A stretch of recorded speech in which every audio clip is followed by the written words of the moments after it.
Společnost Kultura města Mladá Boleslav našla způsob, jak o prázdninách využít nádvoří Mladoboleslavského hradu a zároveň nabídnout kulturní zážitky i během léta, které je tradičně slabé na události. Okurková sezóna dala název i celému projektu. Protože léto, okurková sezóna, novináři nemají o čem psát, v kultuře se pořádně nic neděje přes ty prázdniny, teda jako je Dům kultury a tak dál, protože všichni jsou na festivalech, takže jsme vymysleli okurkovou sezónu tady na hradě, jak divadlo, tak country kapelu. Kapelou, která na hradě ve středu 20. srpna vystoupila, byl mladoboleslavský Fairplay Grass. O týden později patřilo nádvoří divadlu. Pražský soubor Nahoď zde uvedl inscenaci Ubupa roháčem.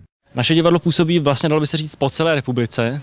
Ale nejčastěji hrajeme teda tam, kde bydlíme, tam, kde zkoušíme, to je Praha. A hlavně se soustředíme v poslední době na autorské divadlo, čili hry z vlastního pera Ubupa roháčem je taková výjimka, to je klasika od Alfreda Jarryho. Návštěvnost projektu Okurková sezóna negativně ovlivnily dopravní uzavírky ve městě. Ty prakticky odřízly Staroměstské náměstí od zbytku Mladé Boleslavy.